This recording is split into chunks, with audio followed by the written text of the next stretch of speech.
Welcome back to Who's in Your Cloud, 21 Steps to Secure, Reliable, Trusted Technology. I'm Lauren Lev, Marketing Manager for TechOnPurpose, and this is episode 2, Dark Web Monitoring.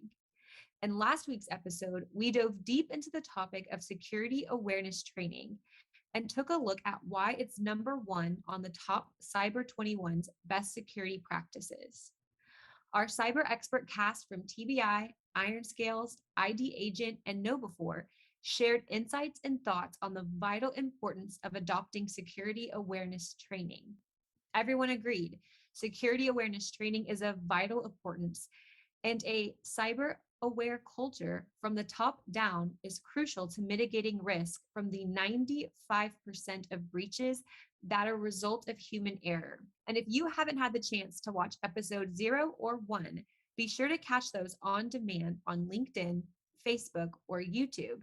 And if you're more of a podcast kind of listener, catch all 23 episodes ahead on Spotify or Google Podcast. And for direct delivery to your inbox, sign up for our blog at techonpurpose.net/blog. Today, we're discussing top Cyber 21 best practice number 2, dark web monitoring. Please join me in formally welcoming our Who's in Your Cloud cast for today. First up, we have returning cast member Sam Yip, who is the Channel Success Manager from ID Agent. Welcome back, and thanks for joining us again. Thank you for having me again. Great to be here. Yes, thanks for being here. And from our friends at Orbital Fire, let's welcome CEO Reg Harnish. Hello, everyone. Good to be here. And next up, we have Zane Bond, the Director of Product Management from Keeper. Thanks for being here, Zane. Oh, good to be here. I love talking about dark web stuff. Nice. And then we have Sid Castle, who is the Channel Evangelist from LastPass. Thank you for joining us today. Thank you for having me. Hopefully we don't have to be talking to you about dark web monitoring. And lastly, we have our TechOnPurpose founder and CEO, Matt Tankersley. Hey, everyone. So Matt, let's take it away. What exactly is dark web monitoring? Oof, well, I don't know. I'm the best guy to answer that. And fortunately, we have some good, smart people in the room that'll help with that. Let me just say this. I'm not sure most people understand the dark web is a real thing, much less it's a real thing that needs priority attention, right? So if you watch movies or TV, you've probably heard of this, but it's not just a Hollywood fabrication. It's a real thing. And it's a very serious, real threat. So our personal and business emails and passwords are literally bought and sold online in this thing called the dark web. And when we all refuse to adopt best security practices for our passwords, it's truly not a matter of if, but when we'll experience a potentially devastating compromise. We'll talk more about complex passwords and password management in episode 3 next week.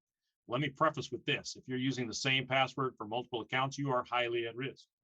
If you use the same password regularly and you just make simple changes like a letter to a number, say a capital O instead of a 0, or add a $sign or an exclamation point or a year, you are highly at risk.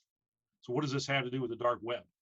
Well, when bad actors hack your usernames and passwords through countless measures like phishing or shoulder surfing or social engineering, they sell those passwords on the dark web. Now, malicious actors buy those passwords, and then they take your known password and try to compromise every possible system, like your bank, your lender, your iTunes, your email account. So as we'll learn today, dark web monitoring is a way to know promptly when your credential has shown up for sale on the dark web.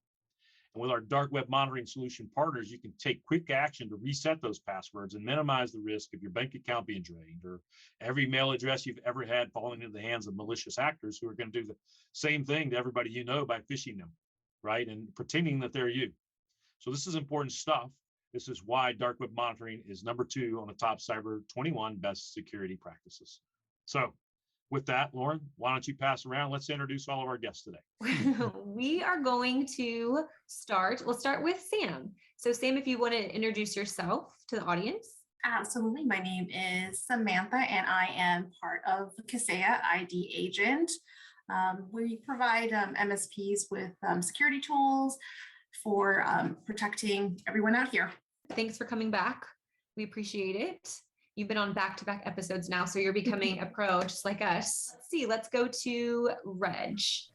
Reg Harnish, CEO and founder of Orbital Fire Security. We are a slightly different, maybe significantly different managed security services partner, not provider.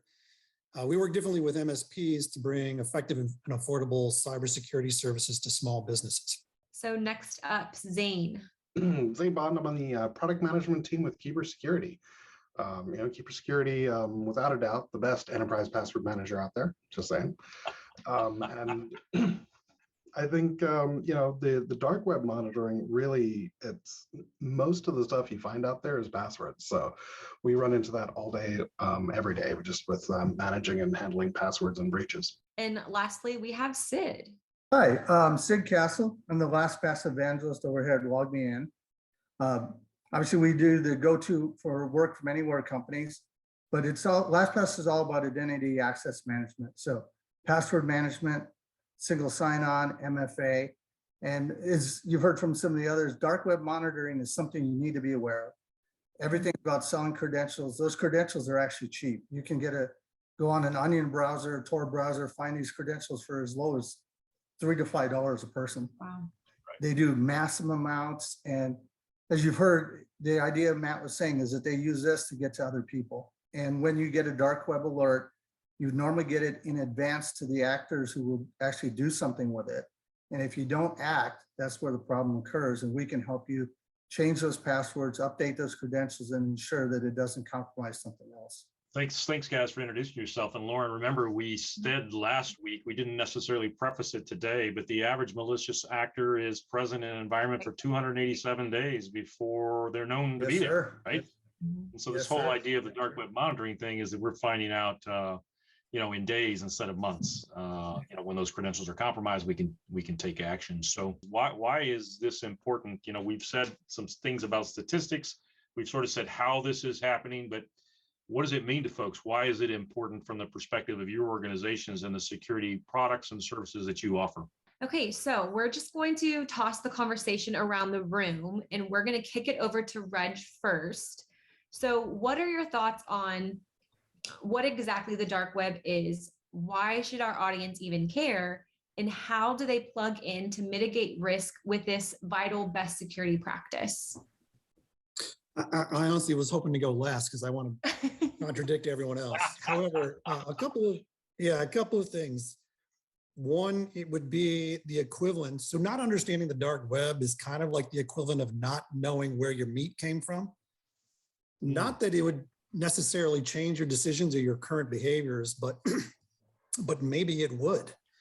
And so, our perspective on this is that the dark web is one of many data points that we utilize when we're managing risk for any of our customers. My own perspective is, and experience, is that the dark web is not all that useful at times because a lot of the information is dated. You're sort of dependent on some of the dark web processors, folks who are out combing through the repositories and the dumps to figure out what credentials are out there. Just because your credential is compromised doesn't mean it's going to show up in a report or an alert. And I think more and more providers are taking some precautions, whether it's hashing or encrypting passwords and or just pulling these dumps themselves. But anyway, it is a good indicator for us, or one of the things that we use to figure out if our overall program is working. Think of it as exhaust from a vehicle, and we want to control that as much as possible. So if we have a 25-person physician's practice whose credentials are showing up, twice a week, that kind of gives us an indicator that something we're doing is not actually working, whether it's technology or a process or human beings. It's not the only indicator, but it is one. However, on the sort of false negative side, just because someone's credentials are not showing up does not mean that they haven't been compromised. And so it's, I think to many of our customers or some of our customers, the dark web sounds sexy. The fact that we can comb through parts of it and alert on that sounds awesome. But I think it needs to be considered as a single data point that's not infallible, but rather is one part of the equation when you're building and managing a program and managing risk for an organization. It's great feedback, Reg. I couldn't agree more. That's why we have 21 best practices in our thing, and this is only one of those. Absolutely. Excellent feedback. Yeah, thank you so much. We're going to hand it on over to our contributing solution partners, and we'll start with returning cast member Sam Yip from ID Agent. Sam, what, why, and how of dark web? You're up. Perfect. Yeah, I mean, I'd like to just add on to what Reg said. The dark web, it does sound sexy, but what exactly is it, right? I mean, you're probably asking yourself that. So, I mean, here's just a quick definition of what the dark web is. The surface web, what we kind of use on a daily basis, Google, Amazon, that is about 0.04% of the web. The 99.96% is the deep web, which includes the dark web. And that area is where, the government databases are, some of our health information, other areas that we don't actually go to all the time. And we kind of estimate that the dark web is about 500% larger than the surface web that we use on a daily basis. Now, this is where kind of all that malicious type activity you hear about kind of take place. But there's also some good that takes place there. It is also used for whistleblowers, as well as countries that don't have free speech to go ahead and communicate. But unfortunately, because it is anonymous, there is bad actors out there that are stealing our information and selling it. And like Sid said a little earlier, it is relatively inexpensive to purchase stolen information, compromised information, account information. Some of the latest ones that I've gotten my team of analysts to pull, Facebook accounts, they're selling for about $65 in the dark web. You've got bank accounts that give you at least a minimum of $2,000 balance, and that's going for 120 bucks. Pretty affordable, right? For those cyber criminals. And that's how they make their money. Our information is their commodity. And I want to point out that about 89% of the hacking incidents that we see today actually stem from compromised credentials. Probably the biggest one that we've heard of recently back in May is Colonial Pipeline. That entire breach happened because of a compromised VPN account that was sold in the dark web. That's it. It was just one account to completely impact the entire East Coast and the supply chain. So, I mean, it is definitely something that we need to look and monitor. And what's great about dark web monitoring is that it's an early preventative measure. Think of it as an alarm system, right? Like Reg said, just because your information's out there doesn't mean that an incident might occur.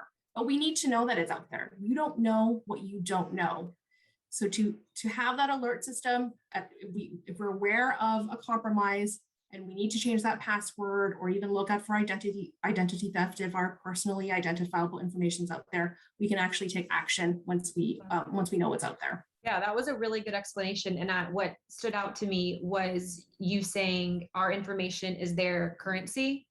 That Yes. Really made it hit home. Yeah, it's very lucrative. That's their job. I mean, I'll throw in one interesting fact out there. Our analysts pulled a job post in the dark web, and they were looking for a systems engineer, 10 years experience, and they were going to pay them 1.1 million in year 2 of their contract. Wow. Just think about the return that individual needs to provide for the organization that has hired them. So wow. This is a real business out there. This is a marketplace. This is how they conduct their business, and this is why they want our information. You know what, Lauren, I implied this earlier. I think this is worth noting. In a prior conversation, I think it was in episode 1, our VIP cast member, Jim Bowers from TBI, he talked about a whole bunch of smart people, really smart people, getting an email from an event that was a company event, and it was asking them, did they want fish, chicken, or steak, right, at this company event. It looked as legitimate as it could be. And these really smart people, nobody thought twice when they clicked on these things. So for our viewers that are listening, how are they getting these username and passwords? There's tons of ways. It's a perfect example.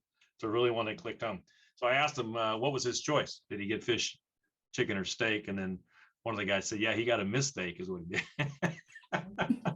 So Sid, what are your thoughts on the what, why, and how of dark web monitoring? Well, the what, I mean, I agree with everyone. It is something to be worried about and concerned, but it's almost too much to think about. It's like trying to figure out for the average user, how does the internet work? You look at what we use and how we interact, and that's where we need to focus on our strengths as users, as companies and as partners, and then let the vendors surround yourself with smart people like you see on this panel. Let them worry about more of the details, and we just need to know the surface of it. We need to understand, as Matt said, that that data is out there and that it often takes hundreds of days before they're acted upon. So if you get the alert, then you can act upon it and change it. Matt also made a really insightful comment about passwords and things. Use a password manager, and I know we'll have that in a later session, but no password should be the same. Every single instance should be different and unique. Tools like that will assist you and help you. We're just one part. Password managers, identity access management, like LastPass does, is one part of a total solution. You know, Reg's company and Samantha's company will do other things. Zane and I do similar things, but you need all of this together. One part isn't going to do it alone. And MFA is an incredible tool to move toward when you get credentials out of the way. Now you got to steal my face, you got to steal my location, you got to steal a lot more data. Makes it harder. Reg mentioned salting. We hash, salt, and encrypt data. You should, no matter what you're dealing with, if you're working with data, make sure that it's such, and then salt, hash, and encrypt your backup. Because once they land, they expand. They're like termites. You think you got the one post on your house. No, they're on all four corners chewing away. It just happened to be the one post you saw first. So like Reg said, you may think there's no termites, and then all of a sudden we find a few. You better look at all of your foundation because they're probably everywhere. I saw you cringe, Reg, when he said one of those things at the beginning, and I think we were talking about passwords and complex passwords. And I know that you and I sit back every day trying to go, how do we eliminate a password as a threat in the first place? And we've got a lot of tools out there for that, including zero trust technology that we're going to talk about in some future episodes. And it's such a deep well. It's why we have to dissect the conversation into pieces like we're doing. So lastly, Zane, kick it over to you. Thanks for showing up the dark web monitoring what, why, and how conversation. What are your thoughts on this? No, I think the team here has done a really good job of representing what exists in the dark web, right? It's the deep web / dark web. It's vast. There's a lot out there. Specifically, when you get to the dark web, there are real use cases for it. Just like Matt had mentioned earlier, where there are reasons for people to be out there, but of course, adversaries exist there too. So when we start thinking about what to do with the dark web and how to worry about it, it really comes down to how does it affect me, right? There's lots of stuff going on. There's a lot out there. How does it affect me? And what do I need to act upon? When a threat actor gets into your environment, in that dwell time that you'd mentioned, there's a whole lot of things they do. First, they find the data, then they start scouring it and gathering the data. They try to exfiltrate it.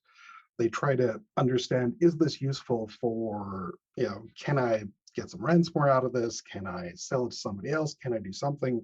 And it kind of evolves and evolves. And then once they're able to realize that they can't get value directly from the vendor, then they start shopping around to other people. And that's usually where it shows up in the dark web, right? So something that exists and starts showing up on the dark web, it's probably well into that dwell time. But again, the fact that it goes out there, they try and sell it, try and make some money. Eventually they're like, I can get no more money for this. Let's just do a password dump and throw it out there because, I've bled every dollar I can out of this. And that's where even some of those lists are, the base bin dumps. And those further get picked up later on, thrown into like big password stuffing attacks and things like that. So how does this affect you, and how can that be negative? It's really about when you have hundreds of credentials, hundreds of access, hundreds of things you get to, knowing that there's a potential risk on certain items that is more risky than others, it's a decent catalyzing event to say, oh, wow, maybe I should rotate this credential. Maybe I should make sure that it's out there. Or if you get an alert and it's like, hey, my email address and this password has been breached by, somewebsite.com, see if that's been reused anywhere. Because, the first thing, or one of the things that certain attackers do is they just take the same set of credentials and throw it all over the place. And so understanding where your credentials are you reusing components and has it been leaked, really allows you to figure out, all right, if I'm going to increase my security, where do I reduce the most risk? If there's a known breach, if there's a known password that's out there, maybe that's something I bump up on my list. But yeah, Reg and Samantha both mentioned it. It's a larger picture. There's a lot to consider. This is one aspect of it. Okay, Lauren, I think it's worth noting, obviously, we've been helping clients to do this for some time now, right? But one of the things that we've realized is that when we first introduce a client into the prospect of what exists for them today on the dark web, that's the starting point. And we find out there's this huge number of data points that need to theoretically be remediated. And poor folks are sitting back right now going, I just want to know what it is. Now you're telling me there's work involved with this process. Well, that's the value of the managed service provider, right? That's part of what we help you do. But it's mind blowing. It's amazing to me. Like the whole origin of these things, if you guys didn't catch this in an earlier conversation in our media kit in episode 01, we talked about the origin of the Who's in Your Cloud campaign. And it was clients that we worked with for a long time, consistently refusing to adopt best security practices, and this passion to help them understand how do we make that better. And it helped them make better decisions, I should say. That was kind of the origin. And literally these folks come to us once a week, once a quarter, asking us to reset their password to the exact same thing it was before. And they've been doing this now for a decade. And would you be surprised when I go run their historical dark web report and it shows that they've got 40 or 50 or 60 points of data out there, right? What I'm finding is that report is helping them to realize, holy smokes, this is real. And I see that same password over and over and over again that's been compromised that I used just again yesterday on my latest bank account. I'm seeing that as a fabulous tool for them to begin to adopt these security practices that we're talking about, starting with getting training, starting with monitoring the dark web, starting with password management. And in our case, the list goes on to about 21 topics, right? But it's a huge thing. And then the ongoing remediation is an important part too. So you know what happened yesterday and before. What do you do about what happens next week, tomorrow, and so forth? That's I think the value that we're talking about with all of our partners here about the tools that they use to notify and communicate to us when those new instances are occurring. So I don't know if that's helpful for everybody, but I think what we want to do next, Lauren, I'll turn it back over to you, is go around the room. Let's ask each of our partners, what is it that you're doing specifically to help people monitor and be smarter and be safer? Yeah, Reg, why don't you take it away? Sure. So for starters, we're actually thinking about dropping our dark web monitoring service and replacing it with kind of like a poor man's threat intelligence. I'm not a big fan of threat intelligence either, because usually, it's not intelligent and it's not very actionable. Even if you give someone perfect information about a compromise or there's chatter in the dark web, most companies can't really do anything with that information anyway. But that's I'll be back for the threat intelligence podcast. Soapbox, yeah. Soapbox.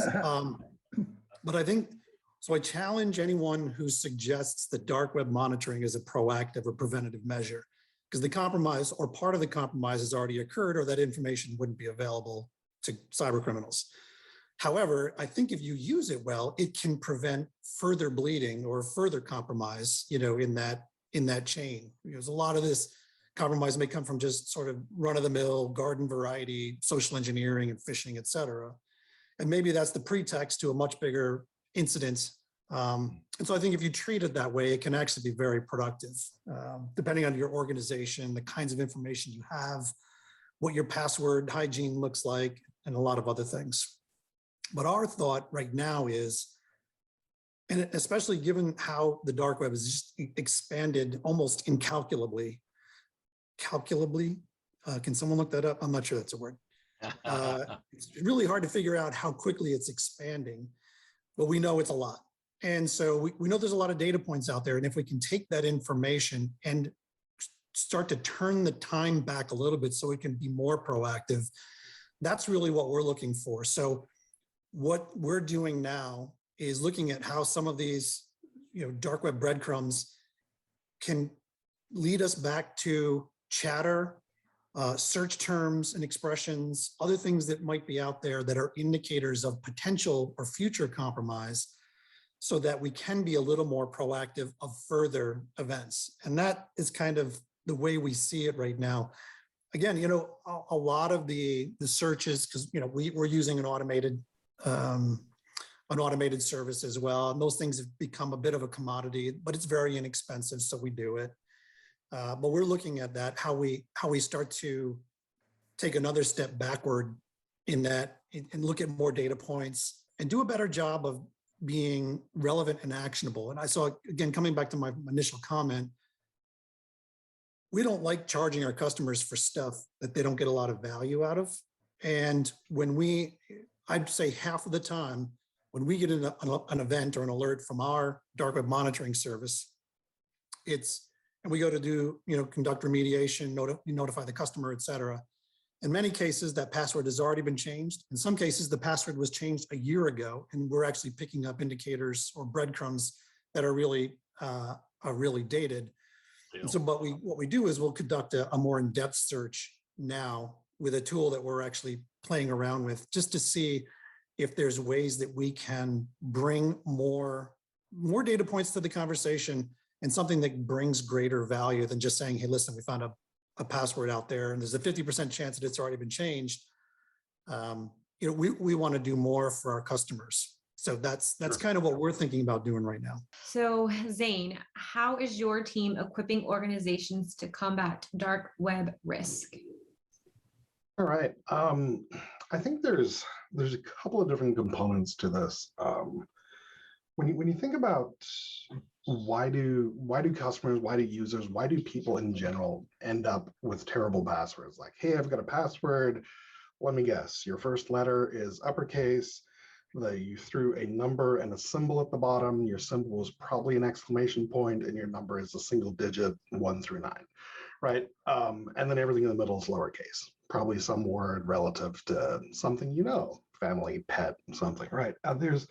There's so many known patterns and terrible password usage. And when we think about why, you've got hundreds of sites you need to access. You need to buy stuff. You need to get your kids to school. You need to, pick things up, check the status of your orders, log in, social, all that. And there's this huge cognitive load around, how do I remember all this? How do I even try and handle this? And that's kind of the root of the problem is you have to remember all these things. And it's just easier to, slightly change it or reuse that. So one of the things we do is we try and break that and get you out of that. Make it so that you can get to the information you need, get to your websites, get to your things.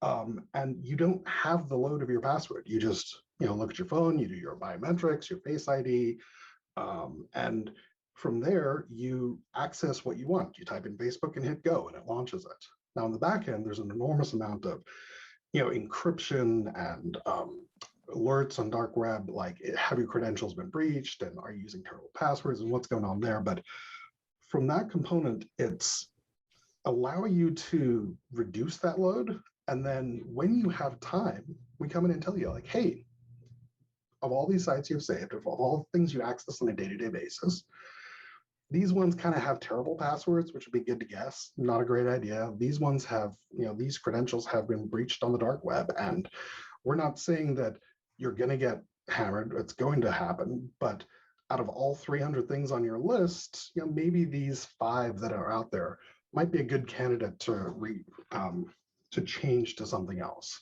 And also having somebody else tell you, hey, I know your password and it's this and it's bad. That's really a shocker. Like, whoa, I thought that was secret. I thought that was mine.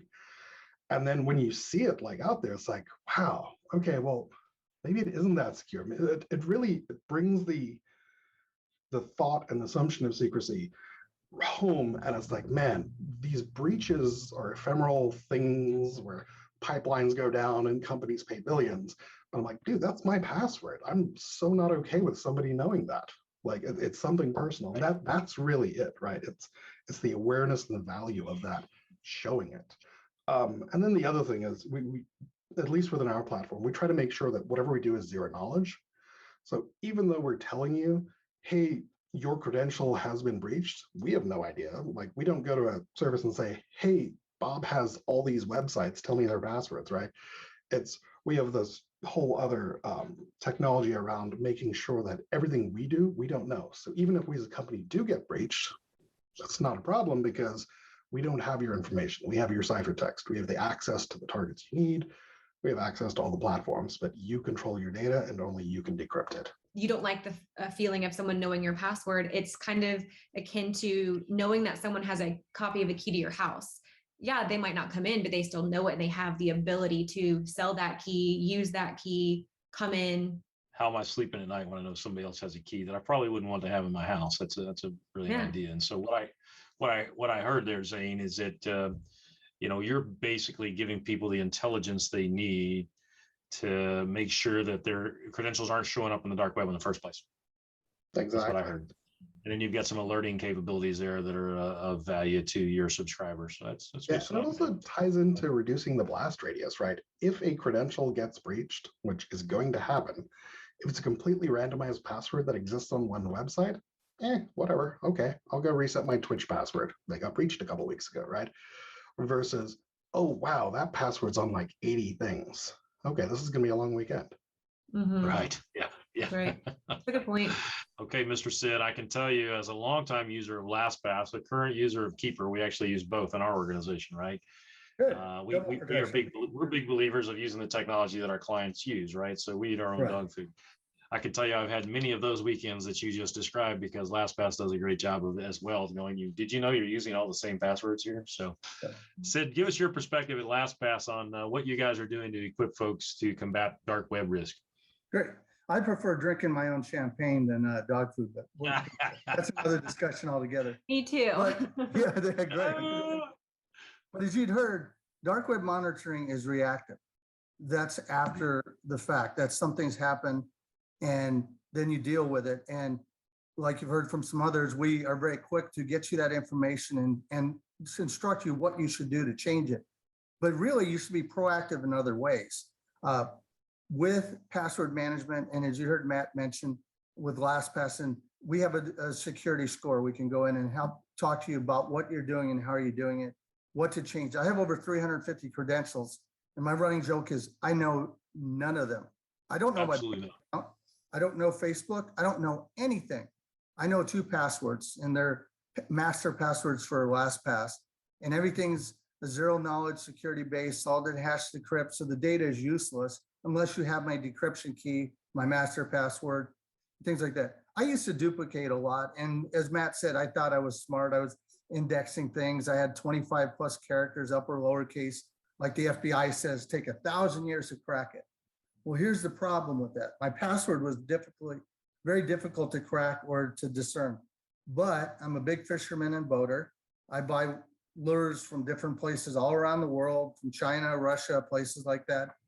And they have passwords. And if I use the same password, which I used to have 5 iterations over 350 credentials, I've gotten a dark web alert a few months back about a password that has been changed probably 3 times since then. And it was useless to see, but it was good to see. And as Zane said, it's very frustrating when you see it and it pops up and you're like, wow, that was a password I was using on my Chase account as well. Wow. Or it was 1 digit off. I can rent a password generator on Amazon for a few dollars. And I use the word generator loosely because that's not what it's for. But if I give it 98% of my incredibly complex 25 character upper lowercase, it can discern the few possible iterations that are left within a few dollars worth of generation. And then they could go in and start hacking. Now, if they get one site, that could be bad, but then we mitigate the loss. And if that's where it stops, then we know what to do moving forward. But dark web is a great tool to see what's happened and to help ensure you're doing what you're supposed to be doing. We don't charge for it. It's part of our products for our business products because we believe in it, but we don't believe it's something you should really be paying for. It's something to help us make sure our other tools are doing their job. Sid, I love what you said about the not knowing your password thing. And I would aspire to having only 350. That would be nice, maybe in retirement. But it's funny because I tell my clients all day, every day, trying to soapbox this thing about the importance of complex passwords in particular, so that they don't end up on the dark web, right? Is if I don't know my password, how can the bad guy know it, right? So it's good to hear somebody say that besides myself, and it's a good tactic. That said, we've been saying the same thing to some of those partners or those clients that just still they're finally coming around to adopting some practices. And by the way, it's that historical dark web report that really was the catalyst. Hey, Matt, I used to be IT, and people would come up to me all the time and say, "Hey, Sid, I lost my password. Can you reset it?" And if I was in a bad mood, I'd walk away and go, "I don't know your password, man," and walk away. And they'd have a heart attack and grab me and say, "Sid, no, you got to help me." I said, "Do you understand that I never knew your password? I'm going to reset it to password 123, and you're going to reset it. I'm going to ask you, please, to not reuse whatever you had been using." And now later versions of Windows, I could enforce that, but back then I could not. But the thing is this, you own your password. You're responsible for it. It's your credentials. And if they're compromised, that may not be your fault, but fix it, correct it, and move forward. Well, Lauren, we talked a lot in the last episode about the importance of an organization from the top down having a culture of cyber awareness, right? And we were talking, I guess, about security awareness training, and obviously in our context, we think that's number one. We think this is number two. All of these are arguable priorities and points, but it becomes obvious in every one of these conversations about how intertwined they all are. Reg, you've clearly figured out, right, and I love the creativity that you're taking in the marketplace to re-engineer old things in new ways. Because guess what? As we talked about in other episodes, the bad guys are doing that all day, every day. So we're constantly behind the rest of these guys. We've got to stay ahead. And I love what you're doing, your team's doing, Reg, to do that. In the meantime, we're out there trying to keep people safe and in doing things the old ways. We're going to look to you to find ways to do them in some of the new ways. And I could just add on that, by no means. My bad. Sorry. Okay. Yeah. By no means is dark web monitoring, going to save you from all of these security incidents, right? It's not, right? I mean, with cybersecurity, it's complicated. You look at the defense in depth solution and layering your security, because you do need you need more than multiple layers of security to kind of protect you, or at least try and protect you from a lot of these type of incidents. But for me, I like to know what's out there. Like Lauren was saying, hey, if someone out there has a copy of my home keys, I kind of want to know, whether or not they're going to use it. I still want to know, right? It's just like having an alarm system, right? Nobody breaks into my home. That's fantastic. Thrilled. But I'm not just going to get rid of my alarm system because no one broke into my home like last 12 months, right? It's still something that I want to kind of keep in check. So it's a great step. It's a great step in understanding what's out there. It's a great step in understanding what that data and how that data can actually harm yourself personally and your organization as well. But of course, there are other security layers that Reg had mentioned, and the rest of the panelists have mentioned that we do need to take a look at and incorporate so that we can keep ourselves and our organization safe. We will wrap it up. Does anybody have any last comments about dark web monitoring? This is all about a hygiene. This is all about learning a process and sticking to it, because there's ways around things. You write things, you can defeat the process through Post-it notes, all the old school things still, but you need to come up with a password hygiene. Use it, or identity access hygiene. Use it personally, use it professionally. I used to joke about things, and I used to use really good passwords and no slams on anybody, but like SolarWinds 123 when I was an intern, and we saw what happened. But it's all about. Wait, you were the intern? Sure. And then I went on the dark web and got a job for 1.1 million, but they never paid me on my second year of my contract. So I came back to the white side. Like anything else in cybersecurity, you need to be able to think critically about what it is that it's doing for you. And it's a system, and you're never done. There's lots of complexities to cybersecurity. And I think just given how available dark web monitoring has become, there's nothing wrong with utilizing those services, especially if you have a way to make it actionable and relevant. But I would say just be careful not to get distracted by it either. And I've had a few customers or prospects, I guess they were, who were talking to us specifically about dark web monitoring. And meanwhile, we offer a dozen other really important things. Right. And so it turned out that they really weren't a good fit for us because they saw a LifeLock commercial and thought that this was going to be, awesome. This is all they need. So I think, the ability to think critically about what we're doing in cyber is really important, and it's no different with dark web. There's value in dark web data, but finding ways to make it just seamless and actionable within your organization and having it drive good security behavior. If you can do that, then it's awesome. If you're focusing on why is my source code out there, it's probably not going to be that useful and less actionable. Sam, final words. Well, I absolutely agree with everyone, and I'm not going to be too long-winded. I think it is necessary to monitor the dark web so that we can action what we do find out there, and of course at that point, I still don't think it's too late. I know Reggie might disagree with me, but I also don't want to kind of hold you back from having that margarita. So I'm going to say, hey, I think we do need that monitoring. And then we can look at how to prevent those credentials from getting out there and stop any malicious activity from happening to our organizations. Lauren, let me throw something out there and then let's go ahead and let you close this out, right? So Reg, I like what you said about, I mean, if you read between the lines, and hopefully most people aren't deer in the headlights because they're trying to learn about dark web. And I think the key message here is this is not the solution to your cybersecurity problem. This is a small part of the whole. And I do think it's important. We sell a la carte cybersecurity services like dark web monitoring. I had one of our folks come to me an hour ago, right before this conversation, going, "Hey, can I sell endpoint security to these folks?" My first response was no, right? Because we don't just sell endpoint security. We're enabling poor behavior if we do that. We need to really understand their environment, what their needs are, what do they do with their business. And oh, by the way, endpoint security is one small part of what we're going to provide them if they want to do it right. And if they don't want to do it right, then we're right back into where we started this conversation with clients not accepting or not adopting best security practices. That's not a client that I can serve. I mean, they're going to have problems left and right. So yeah, Reg, we bundle that stuff into as a small part, a small value add to the whole, right? And I think that's an important way to approach the marketplace. So that was such a great segment, you guys. We are so grateful each of you took the time to join us today. For all of our viewers out there, dark web monitoring, you need this, and we are all here to help.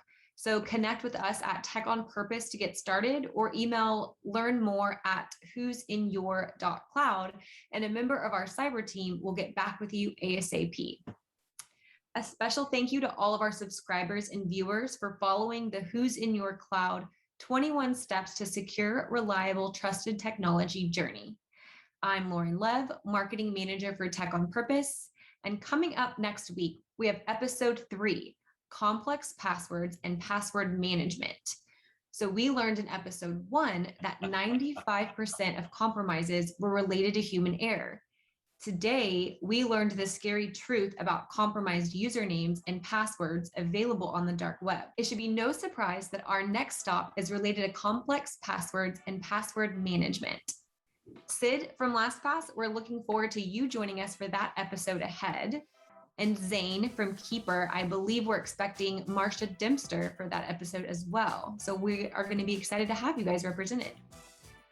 Oh, excited to be there. Absolutely. To our viewers out there, if you're ready to claim your free NIST cybersecurity assessment, don't forget to visit who'sinyour.cloud to get started today. And remember, you can catch each episode of Who's in Your Cloud by following Tech on Purpose on LinkedIn, Facebook, YouTube, and Spotify. Or sign up for our blog to have episodes delivered to your inbox weekly at techonpurpose.net/blog. Thanks to everyone for joining us, and we will see you next week.